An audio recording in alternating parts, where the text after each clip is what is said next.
À 19 ans, j'ai eu une rencontre très profonde avec le Seigneur dans la prière. J'ai traversé un moment très difficile de ma vie. Je voyais tomber toutes mes certitudes. J'ai eu la conscience claire que malgré tous mes efforts humains, sans la présence du Seigneur, j'allais gâcher ma vie. Pendant mes études universitaires en Italie, à la fac de mathématiques de Milan, j'entendais la voix du Seigneur qui me parlait de plus en plus en m'appelant à la messe quotidienne, à la prière personnelle et à lui offrir ma journée. Après mon diplôme, je me suis rendu à Rome pour commencer des études de doctorat en mathématiques. J'étais déjà traversé par un désir encore flou de me donner au Seigneur dans le célibat, mais je ne voyais pas encore la forme. C'est à ce moment-là que le Seigneur a mis sur mon chemin 3 collègues asiatiques. C'était le début d'une belle amitié. Donc je me disais, ils viennent de l'autre côté du monde, ils ont le même cœur que moi, la même soif de vérité, d'amour, de justice. La seule différence entre eux et moi, c'est que moi j'ai rencontré le Christ. J'ai rencontré celui qui s'est montré capable de répondre à cette soif. Et c'est comme ça que pour la première fois dans ma vie, j'ai essayé de parler de Jésus-Christ à des personnes qui n'avaient jamais ou presque jamais entendu parler de lui. Ça a été la première intuition claire de ma vocation missionnaire.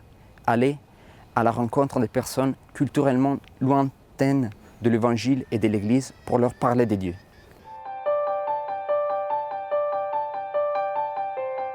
La formation d'un prêtre MEP est d'abord la formation d'un prêtre. Même si nous avons des sessions de formation qui complètent cette formation en ciblant des aspects spécifiques de la mission en Asie. La chose la plus importante pour moi, c'est d'être fidèle à la pédagogie du séminaire, qui est basée sur l'affirmation de Jésus. Celui qui est fidèle dans les moindres choses le sera aussi dans les grandes. Tout affirme vouloir passer chaque instant de ta vie avec le Seigneur. Commence par lui donner 1 heure par jour dans l'oraison quotidienne. Et le cœur de ce combat, c'est la prière. La prière, c'est vraiment le lieu où nous demandons au Seigneur de nous conformer à lui. C'est le lieu où nous apprenons à faire dépendre toutes nos actions et tous nos efforts de sa présence. C'est le lieu d'où nous puisons les critères de notre élan missionnaire pour que cet élan puisse être le plus possible docile à la volonté du Seigneur.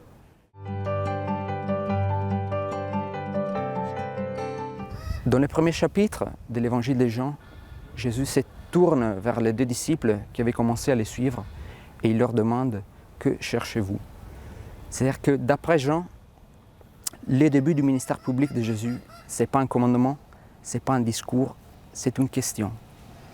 Jésus cherche la relation avec les hommes en abordant d'abord la question de leurs désirs. Nous, en tant que chrétiens, nous croyons aussi qu'à un moment donné de l'histoire, Dieu a parcouru la distance infinie qui le séparait de l'homme. Le Fils de Dieu s'est fait homme pour révéler que Dieu est Père et pour se donner en sacrifice pour nous sur la croix. Nous allons en mission pour cette raison. Nous allons en mission pour annoncer que cet amour s'est rendu présent dans la vie des hommes. Il a voulu faire les parcours, faire la route avec les hommes. Et je crois que c'est vraiment la foi dans le fait que le Christ est au fond attendu par les cœurs de tous les hommes qui nous donne l'audace de frapper à la porte de ces pays lointains et de ces cultures millénaires.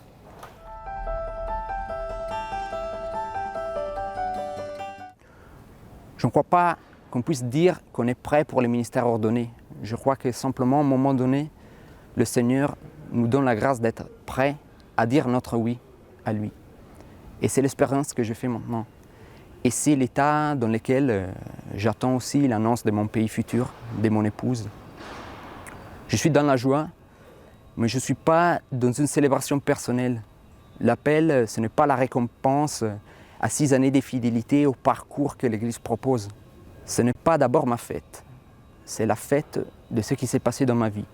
C'est la fête du Seigneur qui, jour après jour, dans sa patience, dans sa miséricorde, a su gagner mon cœur à lui.